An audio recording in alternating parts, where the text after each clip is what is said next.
Thank you, Robert. Wakuf Nueladu, Chris Nyongets, Aquahoni Wagita Loda, Okale, Oniata Aga, Nwagadun Choda. So I said in Oneida that I extend my greetings, love, and thankfulness to all of you. I'm Chris Cornelius of the Wolf Clan, and People of the Standing Stone is the earth that I come from. So in architecture school, I never saw anything indigenous. I never saw anything about indigenous architects, indigenous architecture. This is what I saw. Venturi and Scott Brown's Duck and Decorated Shed. So my entire architectural education, I was always sort of running parallel between what I was seeing and what my professors were showing me and what I knew about architecture in my community, where I was from, and my culture.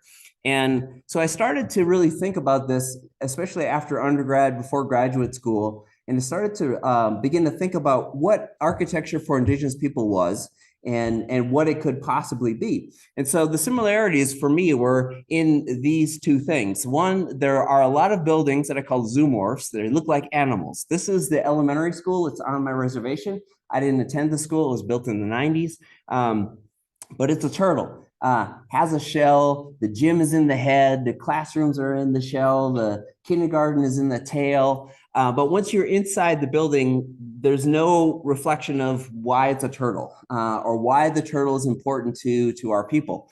There are tons of other buildings like this. There are other buildings that are turtles, bears, bear paws, thunderbirds, all kinds of things, eagles that you see from the sky. And so I associate them with the duck because they're showing, supposedly showing their the culture through that way.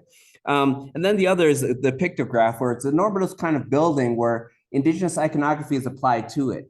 And so for me, both of these cases, I don't think that they indigenize the architecture. It's a kind of superficial way of understanding the culture itself. And for me, I thought of it as a translative act, that in order to understand how architecture should be made for Indigenous people, that's a translative action. And me as a designer, I have to be able to transform that or translate it into space, into material, into experience.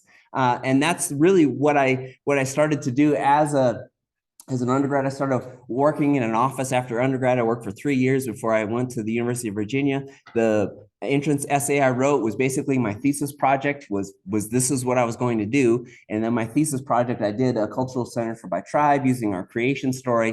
So really turned into the foundation for my work. And I've been showing the slide ever since I started really in graduate school. I made this as part of my thesis project, but I've been showing it ever since to help understand the work.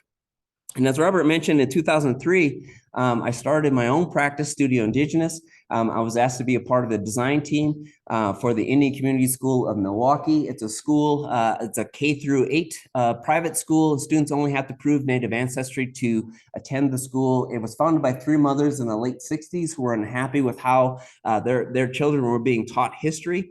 And they selected Antoine Predock through an invited design competition. They required an Indigenous designer to be a part of the team. So I joined the design team and was really a cultural consultant, but also a collaborating designer with Antoine. It's 165,000 square feet, houses about 350 students. It's an endowed school, so students don't pay tuition. The school itself bought 200 acres just southwest of Milwaukee, and they're still a client of mine today. So 20 years later, I'm still working for them. I've designed furniture for them. I've designed boardwalks, working on the site, but right now I'm working on a master plan for their entire campus. And so one of the things that my role, at least as a cultural designer, was to help communicate that because this school is situated in the state and serves all 11 tribes of Wisconsin, it can't be just for one school, and it can't have any single sort of metaphor. It has to be based on cultural values.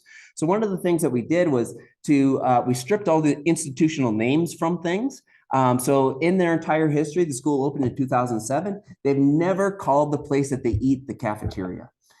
It's not the lobby, it's called feast. This is called migration. This is the student entrance. So we see it as a ritual that happens every day. Students come into the school in the morning and they leave in the afternoon. Because I will say that the history of educational facilities and Indigenous people is very complicated. It was a tool of decolonization. It was a tool of assimilation. It was a way to begin to take Native students, cut their hair, change their clothes. They were stolen from their families. My grandmother was in a boarding school. So, but for me, education was an emancipation. It was a way for me to be able to talk about my culture and for me to be able to have a profession, have a voice within a discipline. And so, we wanted that opportunity for these students as well. This is the second story where the middle school grades are, the 6th through 8th. The tree columns you see here were harvested from the Menominee Nation in Wisconsin. The Menominee have always sustainably harvested their forest. I'll show an image of their reservation and their land in a minute. But these trees were over 300 years old. They were brought down in a ceremony. They gave their lives to the school. They're there to tell stories of pre-European contact. Many of them are over 300 years old. And they're throughout the building. They're throughout the first story and second story. So they're there for students to understand their connections to their homelands, because many don't have those distinct connections. This is an image that I created to begin to explain that as an architect and a designer, when we're intervening on a site and making a thing, we're actually intervening in a system of reciprocities. And understanding those reciprocities. So I wanted to document everything that is below the earth all the way up to the moon. So this thing has a varying vertical scale. What lessons could we learn from the animals that burrow into the earth? In this particular site in Wisconsin, the frost line is 4 feet deep. So everything you build has to have a foundation that's at least 4 feet deep, so it's below the frost line. But animals also have to burrow below that. And what lessons can we learn from that? Birds that are migrating across the surface, butterflies. I started to learn things like butterflies migrate at 1,000 feet. Geese, when they're really sort of migrating, are at 20,000 feet.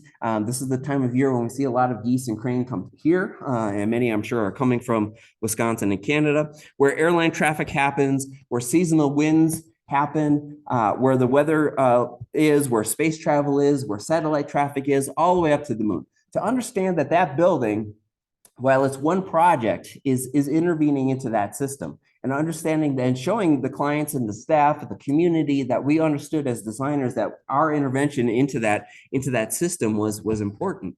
So one of the, I'll say, cultural values of indigeneity that I want to share is this idea of relationality.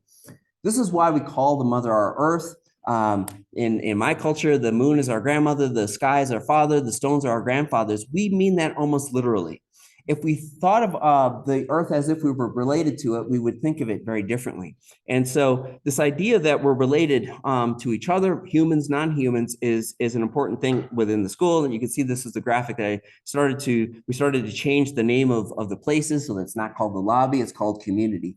And they still call those things today. The students have their own sort of stories that they tell about the building and use those terms, because it's an attempt to, again, remove the sort of institutional language that's already in buildings. And even in the classrooms, I named the classrooms after cultural things. Some are named after animals, some are named after plants, some are named after trees. So students don't just say like, well, what classroom are you in? I'm in 134, that's Mr. So-and-so's room. They say my classroom is turtle, or they say my classroom is muskrat, or it's strawberry, or it's sweetgrass. They know the differences between deciduous trees and evergreen trees that are important to the tribes of Wisconsin because of their classroom names, and students begin to understand those things.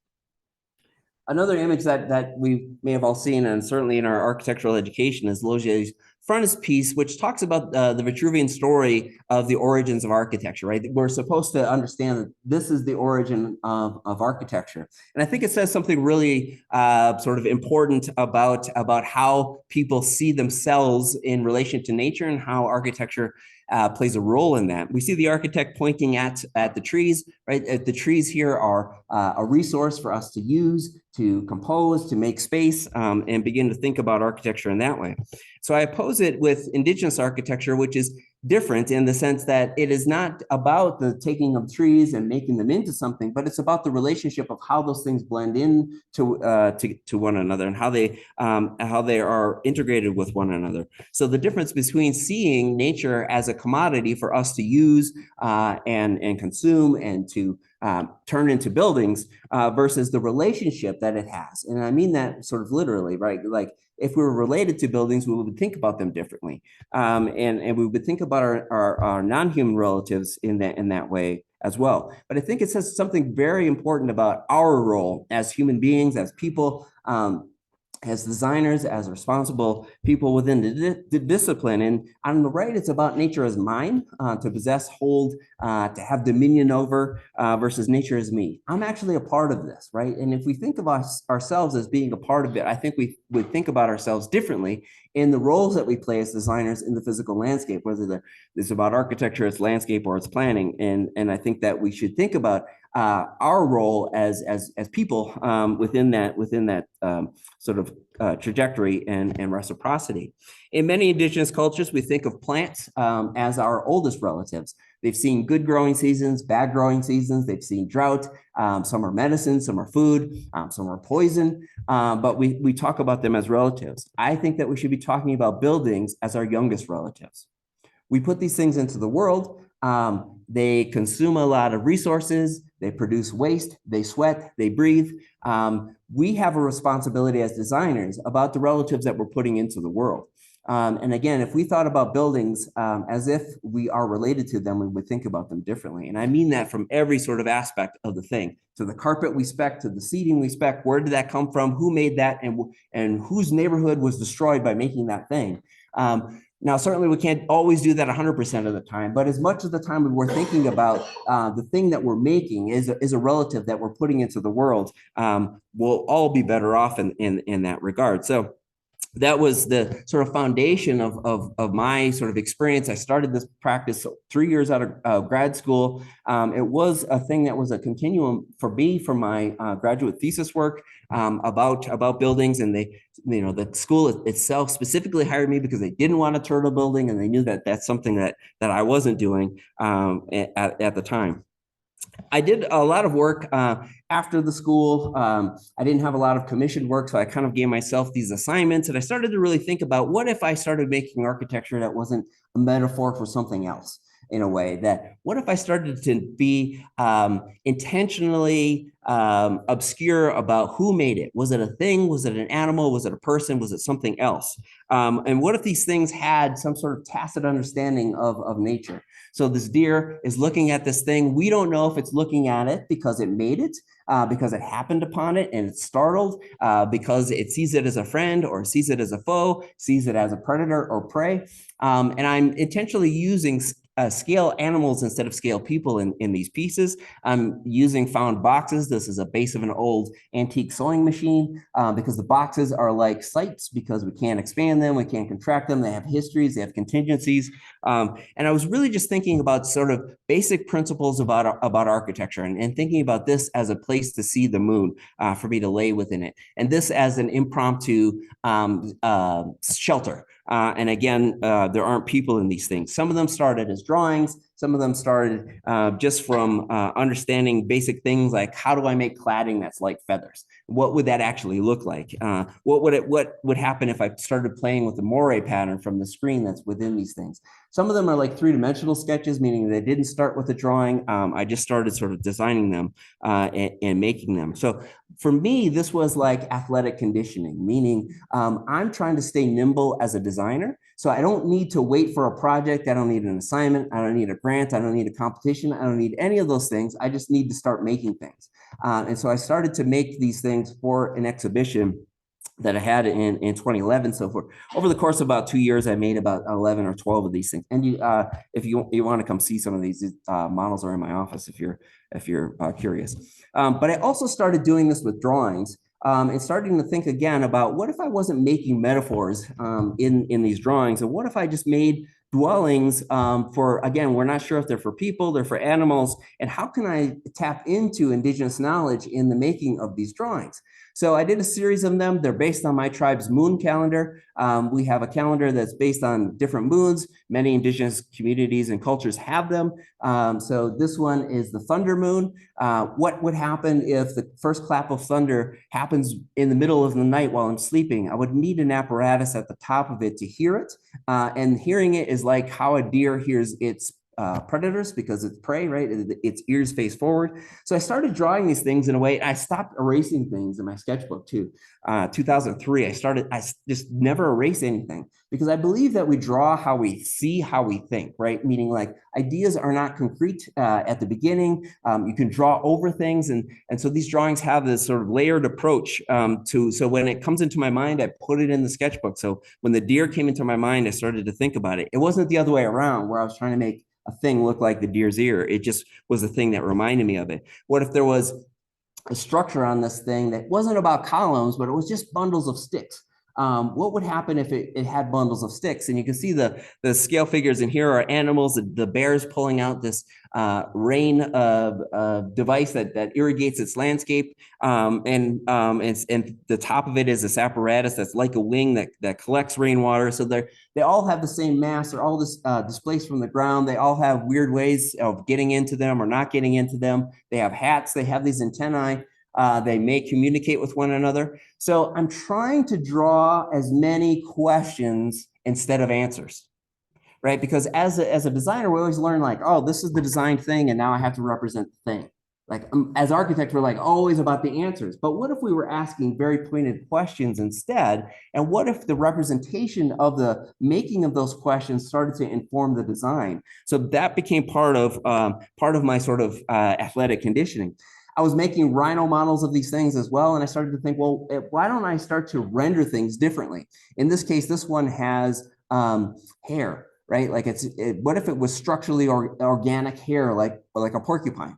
And what if I stopped rendering everything from the human eye camera level? What if I started to think about from the wolf's eye point of view? And this thing got so close that it was almost poking it in its eye.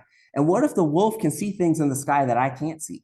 What if it sees sort of all of these trajectories and other things within it? We know that birds can see things that we can't see. They can see magnetism. They fly towards it, they fly away from it. What if the wolf could see things? And so again, I'm trying to ask pointed questions as a designer instead of finding specific answers. And in that way, it started to inform the work that I was about to do. And I think that it changed the way that I was thinking about the work that I was doing. In 2018, I received this artist residency for a place called Bookworm Gardens in Sheboygan, Wisconsin, just north of Milwaukee. And I wrote this proposal that I wanted to explore the role of the trickster in Indigenous storytelling. The trickster has a very specific role. The role is really there to tell us about our own humanity. The trickster has, sometimes it's an animal, different cultures have different things. Sometimes it's an animal, sometimes it's some other phenomena, sometimes it's a person. But in this case, I wanted to sort of be vague about that. I wanted to be vague about what its form was, where it was coming from, what it was, because I wanted the children within this literature garden to tell their own stories about the thing. And that started to happen while I was making the thing there. I happened upon a young woman. She didn't know I was making it. And I asked her what she thought about it. She said, well, it looks like a thing that animals made and then humans came, or it's from a movie that I don't know about or haven't seen yet. And I said, that's exactly what it's about. It's really about like, how do you think about it within your own mind? And so the trickster is intended to have that role within this thing. So I made this from trees that were harvested from the site. I made it from the same exact copper mesh I was using in the other models. And I also really started to think about this role between drawing, model, and a built object, that it doesn't always have to be a sort of linear process, meaning that this model is not a scalar representation of the thing that I'm building, that the materials start to tell me how to make the thing. And so when I was putting the copper mesh on this thing, I felt like I was making a shirt for a giant bear. I had to seam it, I was holding it, I had to engage with it in a different way. And also in these models and in the piece, I was thinking about what if architecture could have regalia? What about the role of regalia in Indigenous culture? Well, it's more than aesthetic, and it's more than just ornament. It is hyper ornament, I call it, because it tells us about who the person is, where they came from, what they've accomplished. On the right, it's a headdress I know it's from a Mohawk person because of the feather configuration. Mohawk are part of the Haudenosaunee Confederacy. My people, the Oneida, are also a part of that confederacy. If it had two feathers up and one feather down, then I would know that person is Oneida. If it had one feather up, I would know they were Onondaga. I also know that it's a chief because it has antlers on it. So it's called a Gastoe. and our chiefs were elected.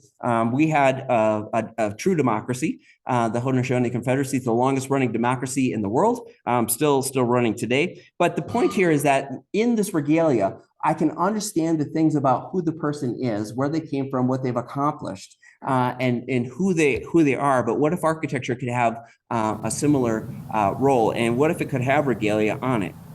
So this is a film that some friends of mine from Spirit of Space made of the piece in the wintertime while it was there.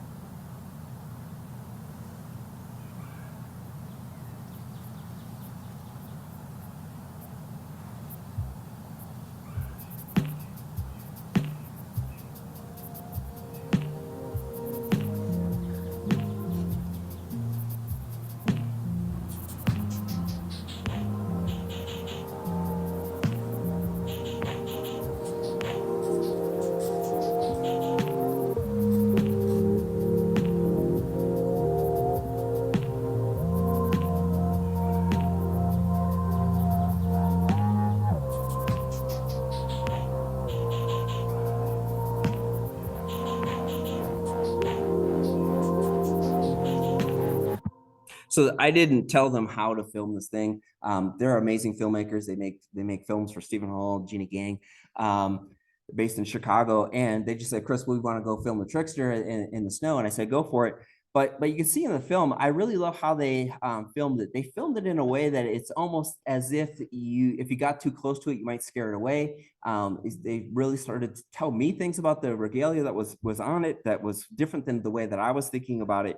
And really, I think that film and the way that they decided to tell the story about it was really sort of interesting.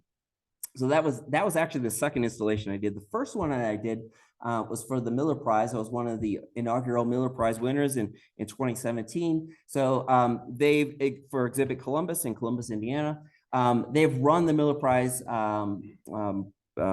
program differently. I forget what iteration they're currently on, but when we did it, they asked 10 designers, they invited 10 of us to compete on 5 sites. So it was basically a head-to-head competition. They assigned us the site, and the site that I was given was the First Christian Church by Eliel Saarinen and his son Eero Saarinen. It's the first modernist church in the U.S. I could give an entire lecture just on Columbus, Indiana. If you don't know about the place, it's an amazing place, really quite extraordinary. But I started to, and they didn't tell us like you had to respond to the building or think about the project in a particular way. But what I wanted to do was call attention to the people that were indigenous to that area, the Miami or Miamia.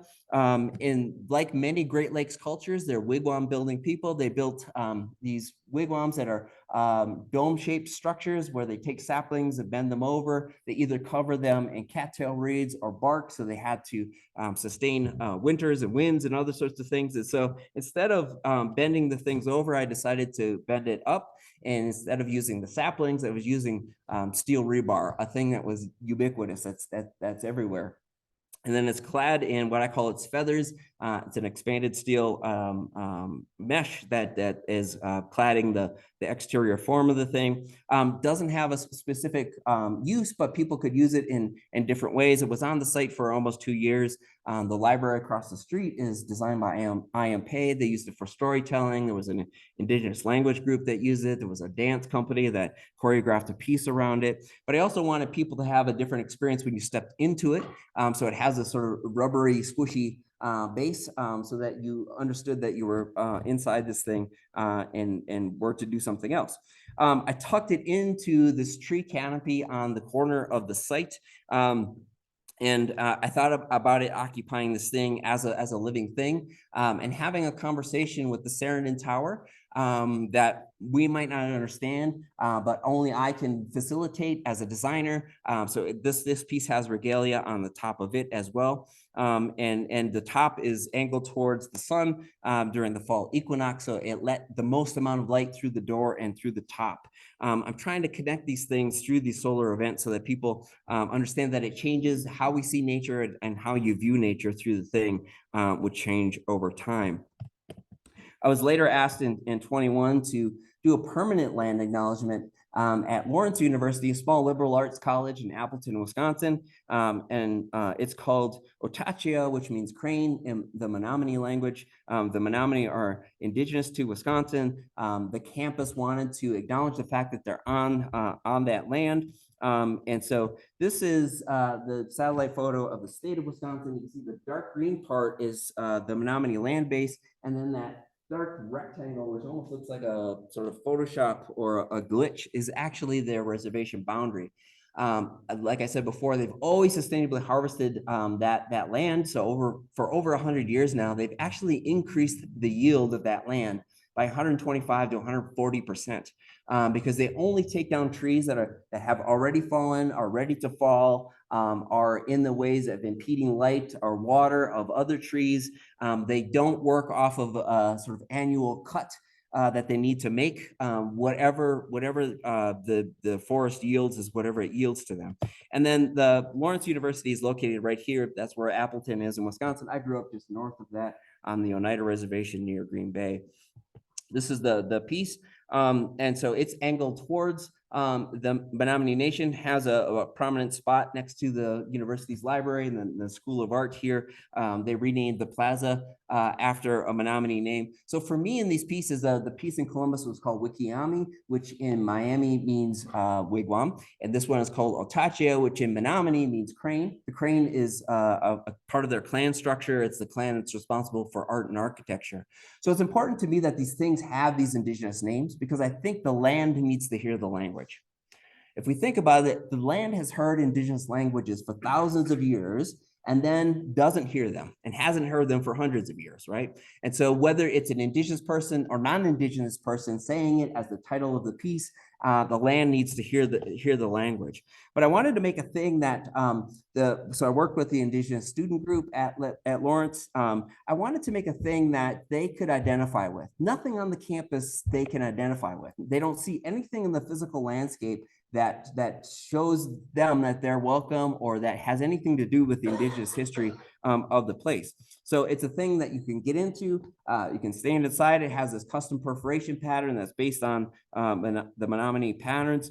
The students have used it for gathering, for demonstrations, but it is a place now that they have to identify with, and that they can say that there's something on the campus that they can relate to. And so when they bring other indigenous students, the campus itself has this program called College Horizons, where they bring indigenous students from all over the country to learn about how to get into college, how to succeed in college, and all of that is part of the program there at Lawrence University. I was asked to be a part of this exhibition at the Crystal Bridges Museum in Bentonville, Arkansas. I was one of 5 designers asked to design a full-scale prototype of housing. They only want us to address housing. And so I wanted to address indigenous housing. It's been a thing that's been a part of my work and research, to be honest, I think my entire life. This is the HUD house that I grew up in on my reservation in Oneida. So when I'm in that community, if someone asks where I grew up, I can say Site 1. People know what Site 1 means, or someone will say Site 2. That's how we identified ourselves. This is the Google Street View, the current Google Street View of the house. So it's actually an improved version of what I grew up in with. But when I was on the reservation and I would go to my school that was a public school off the reservation with my non-indigenous friends, I would see their houses are close together. They have sidewalks, they have trees, yards and things, garages. We don't have a garage. We don't have a porch. This one has gutters. It didn't have gutters when I lived in it. Basement leaked. So this way of understanding indigenous housing. Now, what I also saw is that this thing is proliferated all over the US and Canada. It's almost exactly the same house. So the studio I taught at Yale, this is one of my students, Ben Thompson, who created this graphic, and we were working in the upper right place there in Manitoba called the Opisquaya Cree Nation. And I was explaining to them that you'll see the same house in the Great Plains, the Southwest, where I grew up in Green Bay. It's almost exactly the same house. And HUD is deploying these things all over the place. And they don't have anything to do with the culture, the landscape, the people. And they've never asked us for our own input about how these things actually work. And I will say that the floor plan of the house that I grew up in is almost exactly the same as this one. This is I'll call a fancier version because it has a master bath, but we only have one bath for 4 people. There was no place for me to do my homework. So this place that I was designing for Crystal Bridges, I started to call Not My HUD House for all of the things that my HUD house wasn't. My HUD house didn't have a place for a fire. It didn't have a view to the sky. It didn't have a place for my non-human relatives. It didn't have a porch. If I continued that further, it didn't have a garage. It didn't have all of these other things. And so the renderings we created for the project early on started to communicate those things. And so I didn't have the budget to build a sort of big masonry hearth. So I made this big steel frame to stand in place for the hearth, to be the place for fire, because fire in our culture means many different things. It can be about utility, meaning it's providing heat. I can cook on it, but it also is a place of ceremony. It's a place of council. It's a place of gathering. I think our houses should have these things and a view to the sky. So we're always aware of where the sky is, what color it is, what's happening. This thing has that, and a place for my non-human relatives. This house, which I call my house also has the regalia of my culture, and is covered in jingles. Jingles are a thing that are put on Indigenous women's dresses, started in the Ojibwe culture, but it is a thing that creates sound when they dance, when they walk, when they move. What if architecture could have that kind of regalia? What if my house had feathers and I could fly off this reservation? So the steel plates that were fabricated here, some students here helped me make the thing, the steel feathers, and then the copper mesh that's on here is the copper mesh that I've taken off the tricksters and I reused, and this thing is about to come down sometime this month. I'm getting that copper back. But for me, it was about like, how can we actually make these places facilitate our culture in the ways that we live? How can they start to make places that, what if it wasn't the bedroom, the kitchen, the living room that are dictating the things that we do? What if it is like Indigenous dwellings that are a place of council, a place of government, a place of diplomacy, a place of ceremony, a place of eating, a place of making? Like, those are the things that happen in the same spaces.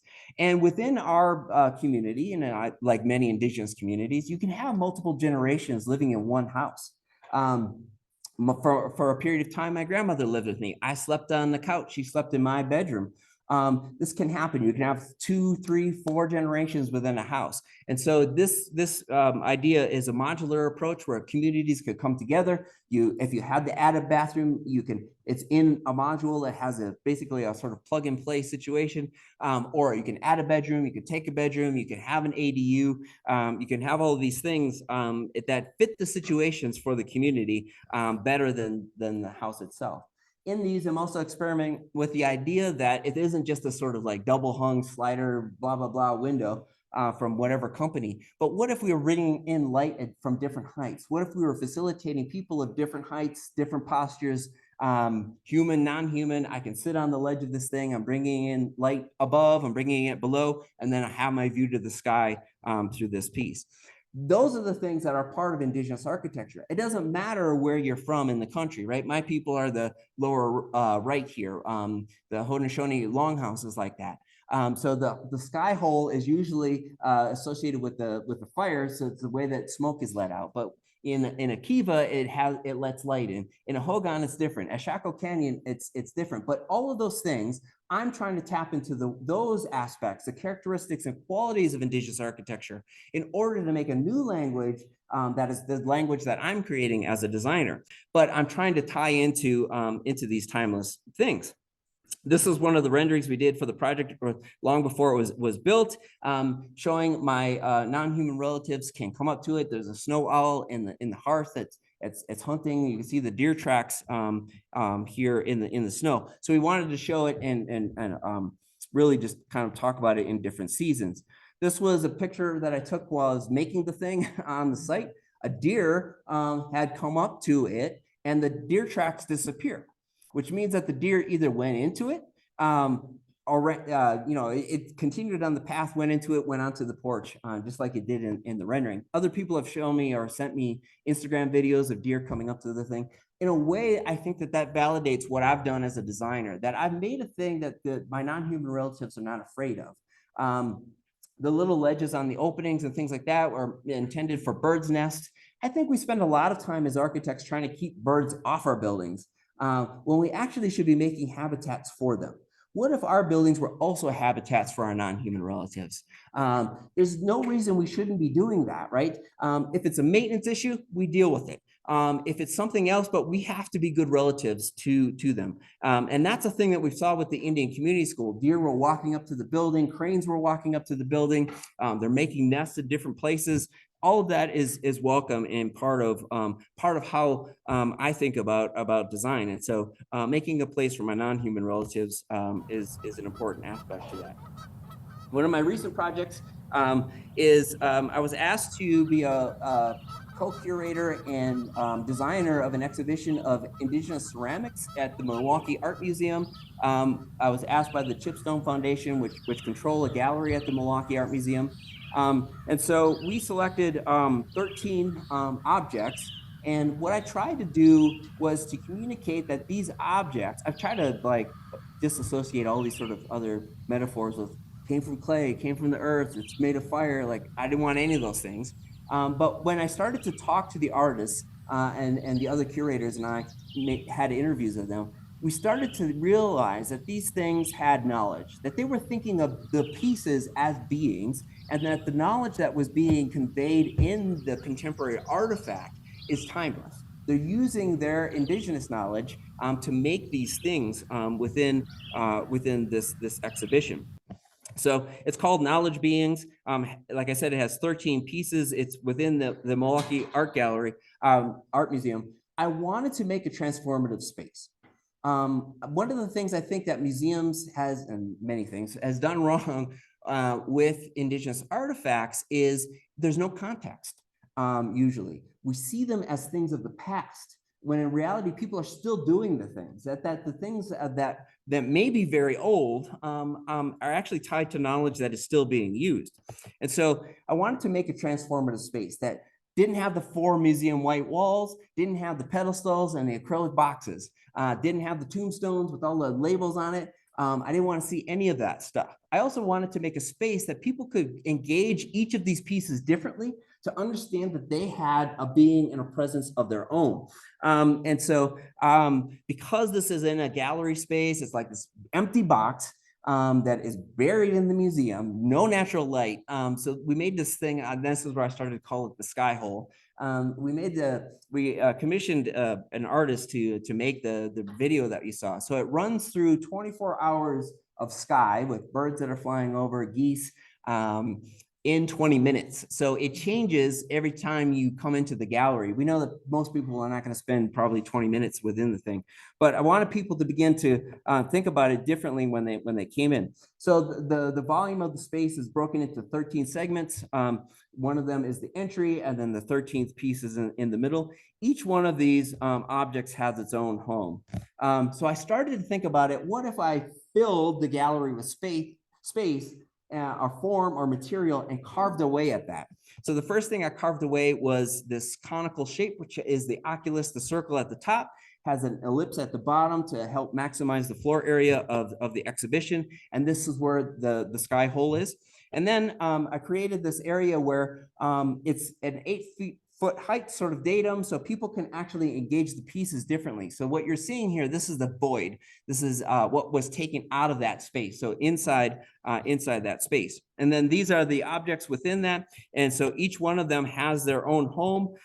So there's 13 moons, 13 segments. It was built in this way that was in pieces. They fabricated it on the inside. All the HVAC, electrical, fire alarm, all that stuff is above the ceiling. All of that stuff is you can't see it. So these are just different shots of the video that plays over the course of the time. And also I wanted people to sit and engage. So the ways that they're sitting in the things or sitting in these niches, you might see a piece differently when you're sitting next to it, or seeing a piece differently when you're sitting across from it.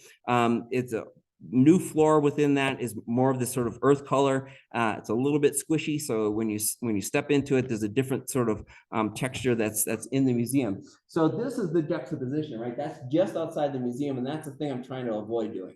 This is the thing I'm trying to do, is to make a transformative space. I'm avoiding the box, I'm avoiding the acrylic thing.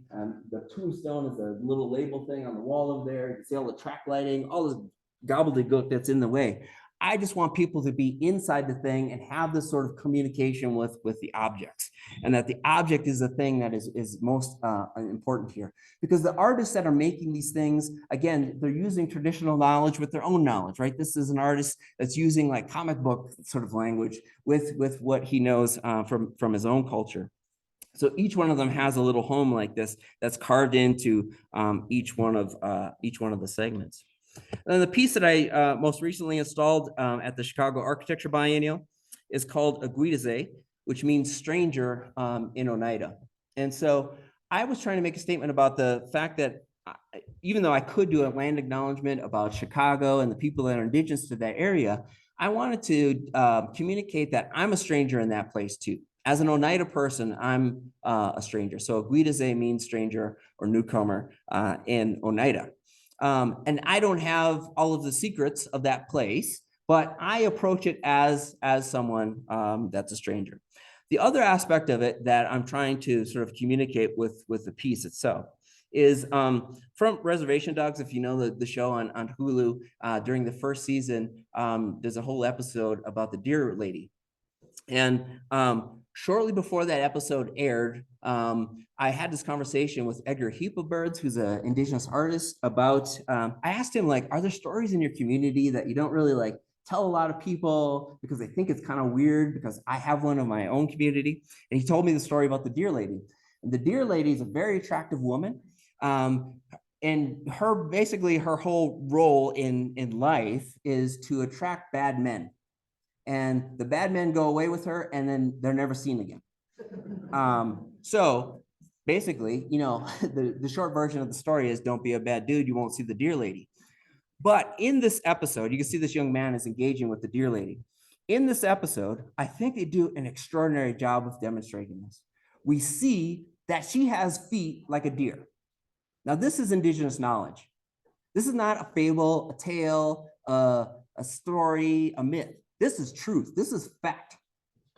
Like, the people that live in that community believe that, and I believe it to be true too. So I have a thing like this in my community, and I believe it to be true as well. I've never seen the thing, but the stories about the thing in my community are the things that also help me sort of engage with architecture in the ways and powers and emotions of architecture. So this thing had a shack in the woods on my reservation, and when we ride our bikes into the woods, we'd ride them a lot faster when we were next to the shack, because we didn't want to get caught by this thing. And I didn't know it at the time, but I realized that architecture can have that power over me, right? Like, it can make me afraid of things. I want to run away from it, but I'm also compelled by it. I'm also like, what's in there? I've never seen that thing. And so can I do that with architecture? I think architecture can also have this role, right? And so the thing is in between an installation, a room, a model, a building. It's a little small. You can get into it. And then it's cut into different pieces. And the different pieces are named after an animal. And what if I thought about, and I think a lot about, like, what if the cladding was like an animal, and the different parts of the deer are colored in different ways because of their role in nature, because they're primarily prey, right? They have these white bellies, they have the white tails.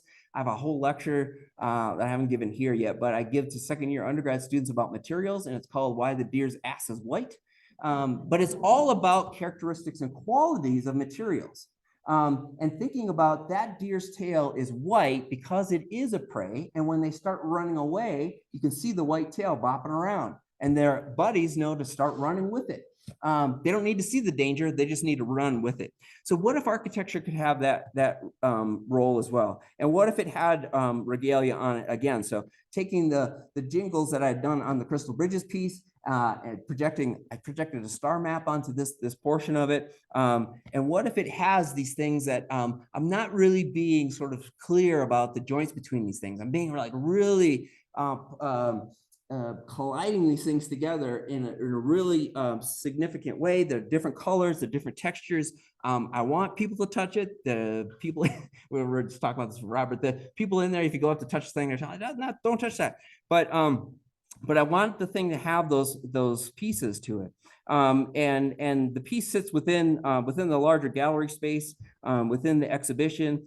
People can get inside. You can see it reveals its framing, and reveals the deer hides they're cladding the outside. The inside has a bench you can sit inside of it, and then this is that joint between the two pieces. So it's broken into 3 pieces that I call the carapace, the tail, and the haunch. So it has a haunch like a deer butt. It has a tail. Could be a tail of a turtle. Could be a tail of a rabbit. But it also has a carapace that's a shell, like a turtle, that is connected to these things. So what if I could bring these things, just like there's a woman's body with a deer's legs, and I accept those things as truth and fact, that we can accept architecture's connection to these different things. And then this is a rendering of the inside. Let me know when you see it. This is a daytime and nighttime, and so it has a chimney. I call it the chimney. This is where the sky is.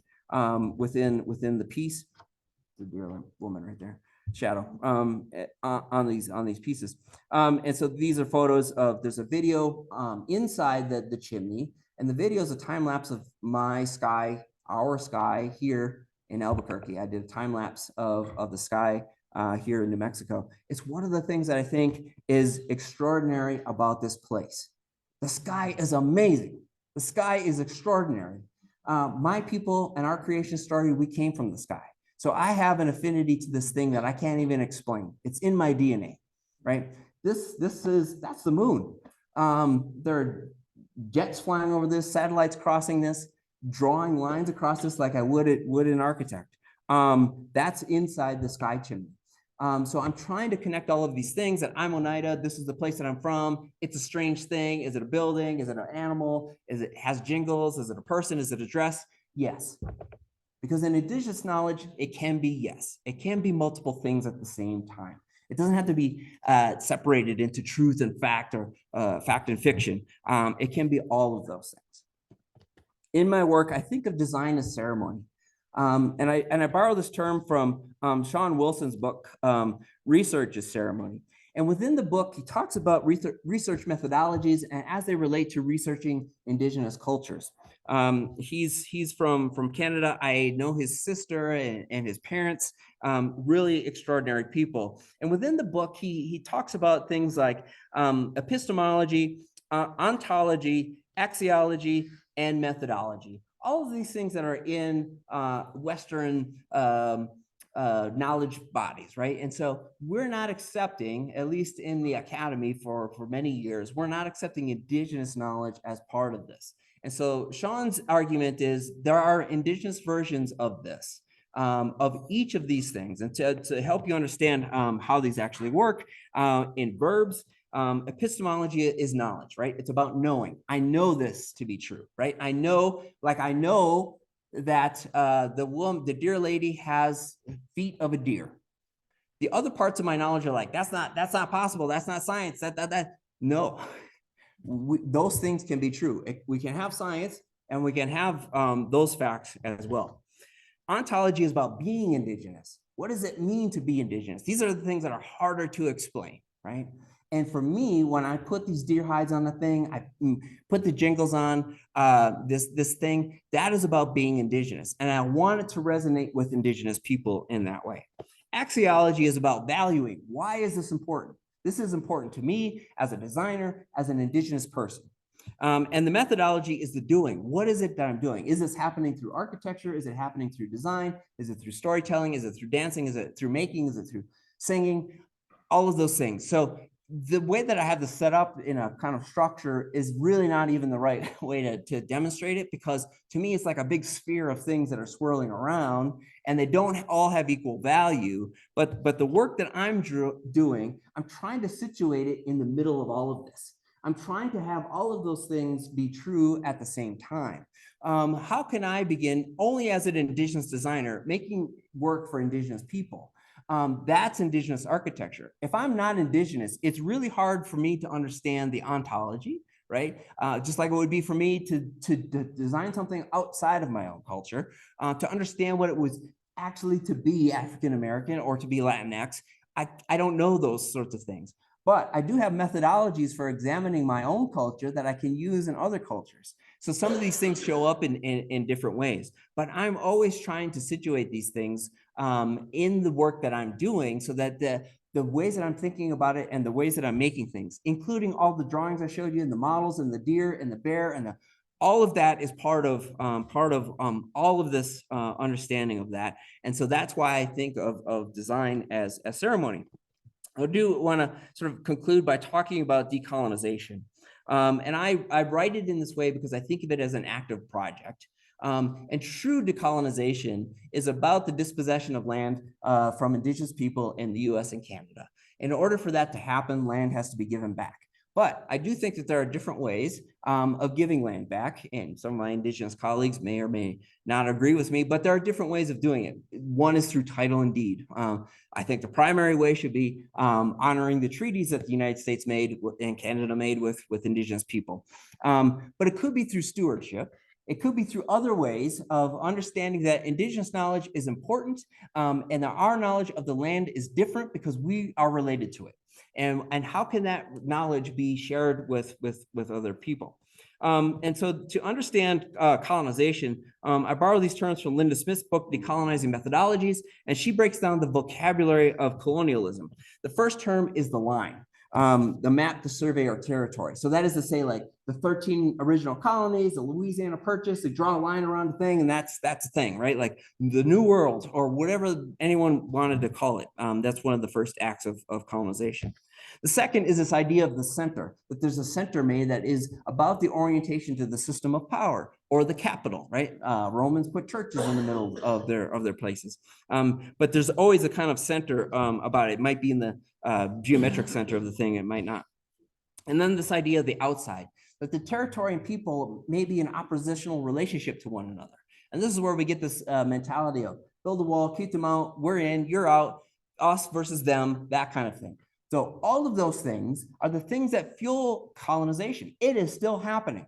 It is an active process. So anytime that we can fight against these things or to do things that are not fueling these things, that is the way for us to begin to decolonize. But I think that the thing that colonization is fueled by, propagated by, thrives from primarily as a lack of empathy. If we're not thinking about each other and about our lives being different than each other's, then we will always be in this sort of mindset about us and them, right? Even client and architect, right? Like who has the money, who doesn't, we're in, you're out. If we started to think about people being different and having different paths, the better off we will be, right? Just like I don't assume every student in this room got to this room in this seat that you're in the same way that I got to this room. Right. And likewise, I don't think you should think that I got to this place wearing this suit, winning all these awards the same way. I didn't have anything to eat when I was 10. You know, I didn't have heat. I didn't have electricity. I didn't have any of those things. It took me 6.5 years to graduate undergrad. I still got into Ivy League grad schools because I loved architecture. And I think you all love architecture and design too. So I don't expect everyone to be the same thing. And we've had this mentality in design schools that everyone needs to go through it the same way. That I don't see it that way, right? And so I don't see everyone's paths here being different. I'm trying to help make a place that we can educate people and designers that have empathy. And I'll share this last project with you. It's an ongoing research project. And I was examining the American Indian occupation of Alcatraz Island, which happened from November of 1969 to June of 1971. And during that, it's a long time, during that occupation, this was after Alcatraz was decommissioned as a prison. It was in the federal land surplus. Nothing was happening there, but to people, there's several students from San Francisco, indigenous students that claimed the island based on a treaty that the US government had made with the Lakota people called the Treaty of Fort Laramie. In the treaty, like many treaties, hundreds of treaties that the US government made with indigenous people, it said any land that we deem a surplus, meaning the federal government, you can have. So they took it. And they negotiated in good faith with President Nixon, Governor Reagan, Department of Interior. The thing that really struck me about the occupation, and I wrote a grant proposal that was funded for this research, is that they didn't want it for like political or economic gain. They didn't want it for its like exchange value or power. They didn't see it in that way. They wanted to make an Indigenous university, Indigenous cultural center, Indigenous ecological center. They wanted architecture. That's what they really wanted. They wanted architecture. So I wrote this grant proposal that supposed that they got what they wanted, and I'm going to design the Indigenous university on the island. And so in part of my research, I really started to see that the graffiti on the island is really important. And if we think about social movements, rhetoric is really important, right? Like Black Lives Matter, hashtag Me Too. Having things that people can rally behind are actually a part of this. This is some graffiti from one of the buildings that's there. And a lot of the graffiti is still there. And it was a big part and portion of their claiming of the land. So you can see that they erased everything that referred to the United States or federal government or federal property and said, you're on Indian land. But when I started this project, I started to realize that this is really complex. This is a really complex situation if I'm going to start thinking about designing a thing with this difficult history. So I started to draw differently. I started to make these drawings that are thematic. This one is trajectories. And so any broad sort of interpretation I can make about trajectories, I started to do. I started drawing every edge of every building off the edge of the page. I started drawing the airline traffic, the boat traffic, seasonal winds, light. I started drawing things like the America's Cup was happening when I was doing my research there. How the West Coast was surveyed and triangulated. I found all of these historical documents within the drawing. I'm drawing these things on Mylar. I'm drawing them on multiple sheets. I'm drawing on the front and the back, but I'm also trying to really sort of introduce Indigenous history into these things too, because that difficult history is why they occupy the island. This one shows different trajectories. One, the Trail of Tears, so the southeast, if you can imagine Florida there, and Oklahoma is the dark spot. People were literally walked from their homelands into Oklahoma, which became the Great Indian Territory long before it was a state. My people, the Oneida, came from New York and moved to Wisconsin. They came through the St. Lawrence Seaway, the Great Lakes. So those were trajectories that were there. Then the Four Corners, where we are now, the Four Sacred Mountains, are part of those trajectories as well. And then thinking about this one is called Territories, how territories are claimed. The graffiti actually being a part of that, and thinking about the idea of land secession only in these two states, South Dakota and Wisconsin. I just was compelled by the fact that this big land mass here was called the Great Lakota Nation. You can see the dates on here, 1851, I think. That was what the federal government said you could have, and they said you can't have that, you can have this other part, can't have that, then you can have this, can't have that, can't have this, until we get to the yellow part, which are the federal reservation boundaries. Standing Rock is up there, and that's where the pipeline is. And then Wisconsin, where my people are. When we moved to Wisconsin from New York, a small group of Oneida, in the 1820s, we purchased that much land with the Menominee Nation. We purchased it, bought it. We're complying with like, okay, these are the rules now. Colonizers are saying we have to buy the land, so we did it. And then the US government said, well, you can't have that, you can have the smaller piece. We purchased that land a second time. And then in 1838, the federal reservation boundary is made. Then we purchased that land. So then we were existing in land that we purchased 3 times. Purchased it before Wisconsin was a state. Wisconsin didn't become a state till 1848. Then the Dawes Allotment Act happened, and all hell broke loose. This is to help the homesteaders coming in. They allotted lands to Indigenous people, didn't tell them they had to pay taxes on it. It was just a way to get land. So my reservation is really complicated. It actually straddles 2 counties. There's an entire airport in the middle of it. There's an entire incorporated municipality in the middle of it. We don't own 100% of that land. I don't even know what the percentage is. It was really low in the early 20th century. But anytime land becomes available, we purchase it. So then it becomes land and trust that we have sovereignty over.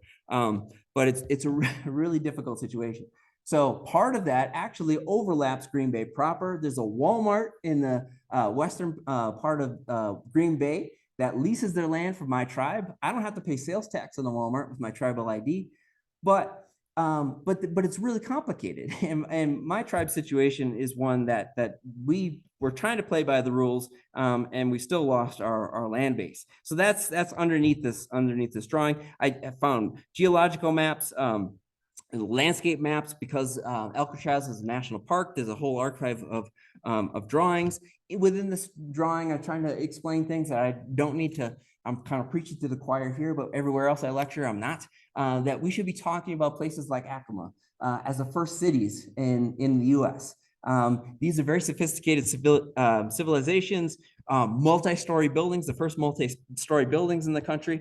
We should be talking about Chaco Canyon in our building technology classes. This is extraordinary masonry, right? This is masonry that rivals what the Romans were doing, and there's just no way they could have communicated with one another.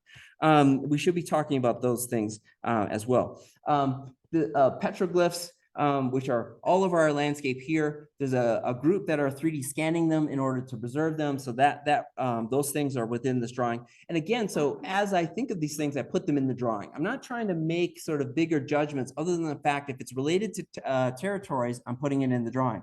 If it's not, then I'm putting it aside. I will say the drawing like this, this thing took me like 6 weeks. I'd say I probably spent about 70% of my time just looking for stuff. And what I wanted to put in the drawing.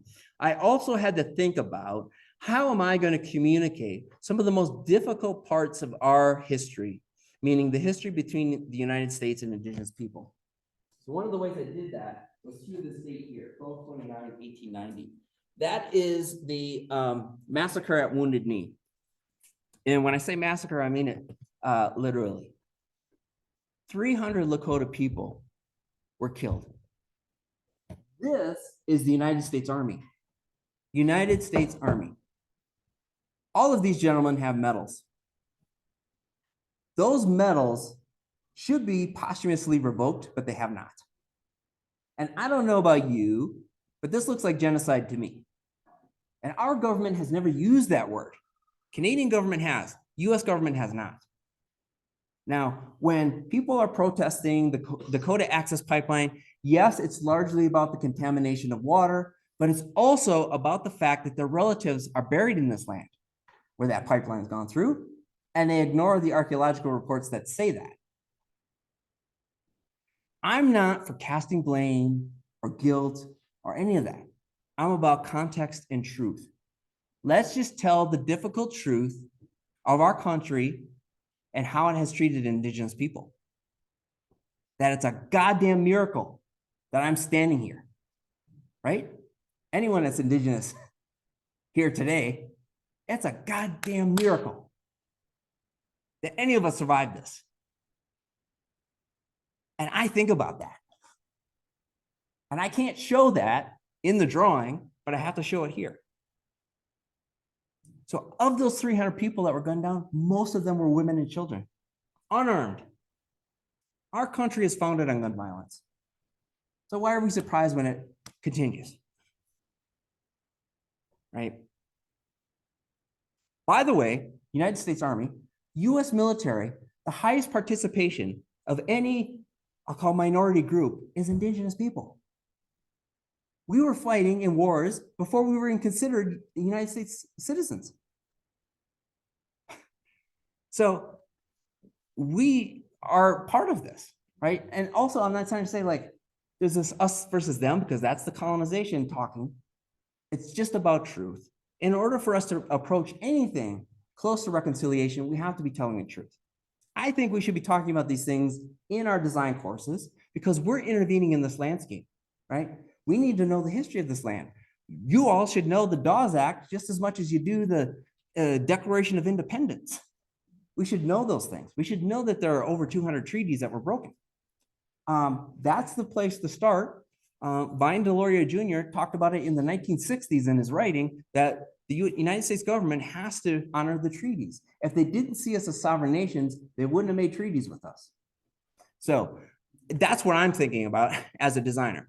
I'm trying to reconcile those things. And in this project, I think for me, and it's an ongoing project, so I haven't fully resolved it, but I am thinking about what would the place be that Indigenous people were being educated in a higher education setting, how would that be different? How could that thing coexist on the island and coexist with the national park? Because that is really what it's about, and that's what we agreed to do in many of those treaties, is to go forward as equals. Yabako, thank you.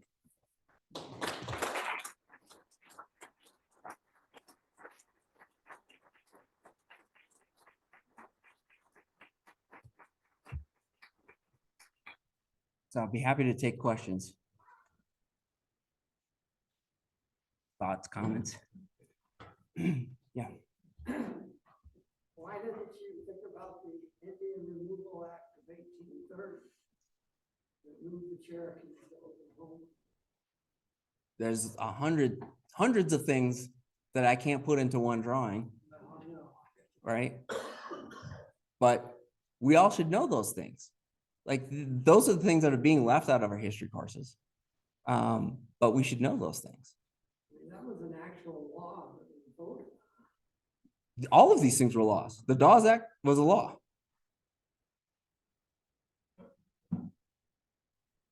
Yeah, Robert. Yeah, so in my introduction, I said that your work is, I would call it representational activism. And I think one of the things that's very sort of special about this school and the way I see it going is that we are working more and more toward seeing how our creative work can play a role in activism. And some of our departments, I think, really excel. Our CRP department, I think, has a national reputation for the social justice work that we teach our students. And we're starting to see it more and more in our other departments. After kind of seeing your pathway here, I think how fortunate it was that you did not go the track of just wanting to work in an architecture firm and become an architect and work in that sort of world of practice, because that world of practice, as you can imagine, would have taken a lot of time away from the opportunity to explore all of these things. And your work is very introspective, but it's also intracultural because you're sort of zooming in on your own culture. So I wonder, in architecture school and design school, we often tell students, like, enjoy your time here, because once you graduate, you're going to go out and you're going to be drawing like bathroom details, for the rest of your life, and you're not going to have a life anymore. And it's kind of a luxury, and I don't mean it in a way to say that you had some kind of privilege, but to carve out time. And you said you kind of looked at it as athletic training, training yourself to carve out time. To do that kind of drawing and to do that kind of introspection that we need to do. So I wonder, like, what message do we send our students, because they're working in many ways so hard just to be able to graduate, to be marketable, to get a job, and to, if you're first gen and your whole family's depending on you to get a job and to earn a living, like, how do you carve out time, and when do you carve out time? So I don't know, what's your thinking about what should happen at our schools in this, time and moment in our curriculum? And then how do students carve out time to be this introspective when we're at the same time trying to push them into a firm and get an internship and go get a job? How do you balance it? I did all those things too. I can't tell you how many parking garages exist in this world that I designed. Hospital additions, high school additions, control joints between an existing building and a new building. I started working in a firm in 95. I worked from 95 to 98, then I went to grad school. I graduated. When I started my office, I was working full-time in an office in Charlottesville. I was teaching part-time, starting my own practice. So it is a lot of time. It takes a lot of time, and it takes you to invest your life in it. If you always see architecture as a job, that's what it will be. But I needed a paycheck. I needed benefits. I needed teaching experience. I needed to start my own office. I needed those things. So I had to do all of those things. And each one of those things, I had to tell the thing, meaning the office I was working in, this is what I'm doing. I gotta leave 3 afternoons a week so I can go teach studio. Okay, Chris. The principal of the firm came to me and said, Chris, you get more done in the 5 hours that you're here in the morning than anyone. Because that's what I had to do. I had to go there on Sunday nights. I had to go there on a weekend. That's what I had to do. I had to go, many times I was jumping off a plane, going to studio UVA, getting done, eating my dinner, doing those drawings that I showed you. Like all of that is part of that. So to think that there's one way that the office job is going to give you everything, it's not. The world is out there for you to take it, and it's how much you want to invest in it. But that investment is time. So yeah, I've sacrificed a lot of things in order to get to this place. It's not easy, and I'm not going to pretend that it's easy. But I will say that the rigor that you're learning as a student were the things that drove me and compelled me. Like I redesigned projects to get into UVA because I knew that models were important to them. So I remade some models, I redid some drawings, put in my portfolio so I could get into those schools. Like I spent a lot of time doing that. But all of the other time in the office, even though I was working, it was a sizable office in Milwaukee, HGA. Now they're a big sort of global office. But I found like I need to work with the best project architect in this office. And so I did it. I did all the drawings for one designer, and I learned how to draw the shit out of buildings, detail the shit out of everything. Because when I did that, I realized that people gave me more responsibility. Chris, after you drew this high school section of whatever, blah, blah, blah, here's your own project. Okay, now I can do something with this, right? So learning the discipline of architecture is really important, but it is not the thing that defines you as a person. So that paycheck and that job is not the only thing.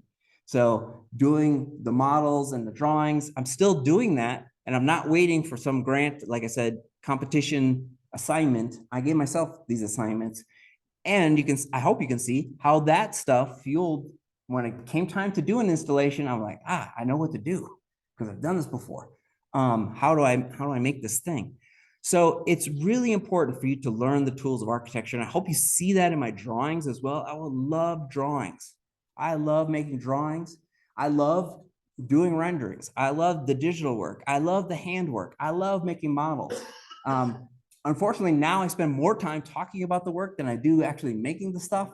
But that's a good problem to have 20 years into it, right? And it does take time, meaning that it does take a lot of time for you to get to the point where people will start to see you. But if you're clear about your voice, which I've tried to be, that's when people will sort of gravitate towards your work. And when you get the work out there, people will start to show it. And I'm showing you stuff that's like, from 2010, 2009. Like nobody was looking at it before until now. No museums were interested in it until now. But it's really about you understanding that when you're here, we're trying to teach you a discipline, a skill, a way of thinking about architecture, landscape, CRP, I think they're all the same. Meaning that you're learning this, and I think that's how our school is different than other schools in things, right? Like, I don't know what happens in biology or history, but here we're trying to teach professional things, right? And the master's degree is a professional degree. But there was, like I said, there was no indigenous professors, there was no indigenous projects, but I learned how to make buildings because I wanted to make buildings. And then I pushed that aside and I said, I want to make models, I want to make drawings, I want to make the crazy shit. And now people are paying me to make crazy shit. So then I can talk about all of those things. But again, it starts from learning the discipline and learning how to be a good architect first. That was the thing that was important to me because I didn't want to just be the indigenous guy who also does architecture, right? Like, no, I want to be a good architect. I want to be in the conversation and I want people to see the work. So I think it's really important for you to spend the time here that you have learning as much as you can from all of your instructors. And there's not only one way of learning architecture or teaching architecture. We're trying to have many ways of doing that and exposing you to it. Yeah. That's my general advice. Yeah, Jim. I'm curious, I appreciate the work you do. But I think as we start to maybe chip away at this sort of institution, like I wondered about the voice of community and what that means and how you sort of interweave that into your work. Yeah, I was actually on a Zoom with a potential client today, and I tell all my sort of clients, even museums, whatever they're asking me to do, that I don't come to the table with any preconceived notions, that I really need to hear a lot from not just the people that are paying the check, but also who's going to be involved in this, like what communities are involved in this. So that almost all of my projects are really grounded in community outreach. And what I find is that when I work, especially with Indigenous communities, I can't go into that situation with like PowerPoint or a whiteboard and like, I'm asking you the questions about what do you want? It's really just about having conversations with people. And having conversations with Indigenous students at Lawrence was one of those things. I said, I just want to meet with you and talk to you like what's important about like the place that you are, how do you value being an Indigenous student? What are the challenges? All of the work kind of comes from seeing those values and how the communities, like any community school, there was so much community like engagement, presentations, not with just the staff, with the parents, the students, the people that were going to send their students to the school. That's always been a big part of my work. And I think that we shouldn't see it as like a sort of specialty or subgenre of architecture. I just think it should be how we're doing architecture, right? Like how or who and why, who are we doing this for and why are we doing it is really an important question. And so I have university clients that they want me to engage with Indigenous communities. And I said, well, I'm only going to be able to get what they're willing to share. I'm not going to go in and extract sort of knowledge and give it to you so that you can use it. But the ways that I interact with them is really born out of years of doing that. And I've gotten it wrong. Sometimes I go in there too architecty and they're like, what do you want to see? But I found the most sort of like valuable experiences from like just talking to a teacher and just talking to us, even a student, or just talking to a community about something. That's really important. I think it's one of the things we do extraordinarily well here. This is one of the many reasons I came here. I think that this school does this really, really well. And you may not see it until you go out into the rest of the world and see how people are not doing it or are doing it differently. But we do it very well here. Yeah, thanks. Yeah. This is a wonderful, inspiring, and very moving lecture. I have a question. I'm not quite sure how to articulate it, but one of the things that I'm very passionate about in landscape architecture is the notion of, or the idea of landscape literacy, like being able to read and understand a landscape. And you spoke in your lecture about needing Indigenous language, the land to hear Indigenous language. I feel like kind of across the board, and of course there are exceptions, but that in so many ways we also need to listen, whether it is Indigenous language, but the language of all other creatures and beings, the language of the earth and systems outside of ourselves, outside of technology, outside of, and it's so I feel like that to me is one of the biggest things, like being able to understand all of the systems at play and all of the living things that are at play when designing, not just for human designs, but you speak about animal relatives. And at least once a month, I pick up a bird that has crashed into the road, next to my bike, and how our present sort of capitalist notion of what architecture needs to be in this country and landscape as well. Those things are just so contradictory to what we're trying to do. It almost seems like this impossible battle, but or a small one that is constant, because I don't want to feel like I'm lying to students, like you can change the world. Yeah. And then it's like, here, draw a curb and gutter detail.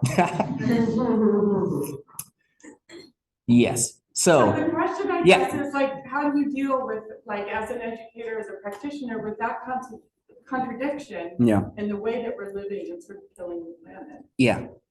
So I think, you know, it's a couple things that I showed. One is the commodity versus relationship, right? Like, so let's use the bird as the example. What's wrong with that bird? It flew into my building. No, what's wrong with my building? Right? That thing now has told me something. That's actually an issue with the Indian Community School. They came to me like, Chris, we have like all these bird strikes. So I designed a pattern to go on the outside of the glass. I said, well, where are the most bird strikes? Let's put those as a test in those areas. 0 bird strikes this year. So we had to listen, but that was a client that was important to, right? That was important. The bird strikes were an important thing to them. So I just think that you don't have to be indigenous to have that empathy with a living thing that my building is in a way. By the way, buildings are the #2 killer of birds outside of natural predators because they see the sky reflected in it and they fly full speed into the glass. How can we change that? It's just a simple act of empathy of understanding that could be a problem. Let's do something about it when we're designing the building. And there are many ways. That's a design problem, so I won't say what the solution is. I think as a designer, you should think about those things. But it's also about like who's using the space, building, whatever site. Is it human? Is it non-human? Is it something else? Right? Yeah, there are other parts of my culture I don't want to talk about, but we think about those things, especially at ICS, we think about those things. There are spiritual things that are accommodated in the school's property. I'll just say that. But to me, and I don't want to oversimplify it, but it is like, okay, let's be empathetic to that and understanding that I do think just as human beings, we've had that ability to understand nature in that way, but we've lost it through not interfacing with it and not listening. It's not to say that there weren't wildfires, earthquakes, and floods 10,000 years ago, but indigenous people have ways of dealing with it that we should be thinking about and trying to tap into. And then there are other ways of understanding sites and things that are just beyond like, I got the property and the professor gave me my site map and this is all I'm going to think about. But what if I thought about satellites, birds, butterflies, and I drew them? That's all I was doing was like, I researched it, which direction is it going? I'm gonna put it in a drawing, give it a label. How fly is it high at? Or how high does it fly at? And I put the number in, right? And then I learned a lot of things in the making of that thing. And I think that that's what we should do as designers. That's, at least for me, is in representation, is making things and drawing things that I start to understand those things differently. So if I'm thinking about what birds are migrating through this area, am I going to say 1 bird or 100 birds? I might, right? But if I do, then the building is better. And what if we started assessing those as values as designers? And it's also one of the things I try to do with every project and every client is like, let's set the values for this project. What is it that you want to accomplish? And then I'll tell you, here are the things that I want to accomplish. Do they align? Maybe they do, maybe they don't. We'll make those decisions, and then it might be a financial decision. It might be about a material thing. Bids come in too high, whatever. We just figure out what values are the ones that are important going forward. But I think that we should be thinking about those things, meaning birds, things we can't see, histories, trajectories, all of those things in a project, and then trying to make the best decision about how do we accommodate those things. And that's where I start with living things like our non-human relatives about things. Here's a very specific example. I worked for Bill McDonough, my first job out of grad school, and I was doing a project in Banff, Canada. It's in Parks Canada, national park, right? So the zoning code in that municipality, you had to have a straight view from the front of the site to the back of the site, because if any elk started wandering around the city, they have to be able to see. They won't go into any mazes. Very simple thing, right? Like, okay, now we're good neighbors. Well, why is this part of our building codes everywhere, right? Where those things are about where we're at and what we're doing. What if our roofs were habitats for songbirds? Flying thousands of miles, might want to take a break before it gets to Mexico. That those are, and might not want to run into a window on the way. So if we started to think about those things, and I think the change comes from us, meaning designers, students, educators, because that's where the discipline, we're pushing the discipline. It's not the other way around. I believe, the discipline is there for us to move and manipulate. And I've seen it change over the course of my career, but I think that we can do it in this building to start to change the world. Yeah. Thanks. Hey, Chris, Yeah. wonderful presentation. A lot of the projects that you show, you speak a lot about history. You speak a lot about the role history plays and how it informs your design. You also talk about how there's a lack of history in informing many designers, how there's been a lack of indigenous systems as well. I think just out of curiosity, as one of the resident historians in the room here, what role do you see history in informing our designers here at school? What do you hope to see in regards to that dialogue between these two parts of the curriculum? And is this informing of history on design only something to be explored within the manifestation of indigenous histories in the environment, or is it something you see as a broader project that can tie to the multiple cultures that we have here within UNM? I think that history, we should, to be honest, with all our curriculum, to be honest, like history shouldn't be seen as separate from design studio. Design studio should be the place where we're applying history. It should be the place where we're applying theory, the place where we're applying our building technology courses. It's where we're applying all of these things. But I do think that the role of history is one in us just telling the truth and getting a context for how we're working and where we're working. For instance, I think that every sort of site analysis shouldn't start with when the place was founded, whether it was Albuquerque, Toronto, New York, whatever. What is the indigenous history of that place? And that's where we actually start from and start thinking about those things. Because I see myself as a future ancestor, and I see these things as artifacts of today as a designer. So I'm also trying to project into the future what indigeneity can be, and how am I tied to the past as well. So this seeing history as a continuum, as opposed to like a trajectory that's right behind us. That's what I think. We should respond to those things and understand them and the context of them, including architectural history, by the way, right? Like learning about Korb and Mies and all of those things. We should know those things too, but those aren't the answers. Those are situations that we should be talking about the context of those situations. The same thing when I'm talking about US history and how our country was founded, how we got to the land got to where we are, and how we got to this idea of ownership, and all of those things are part of that history that we have to respond to and project what kind of history do we want to have being told about us in 2023. Yeah, thank you. Okay. Great questions. Thank you. Thank you.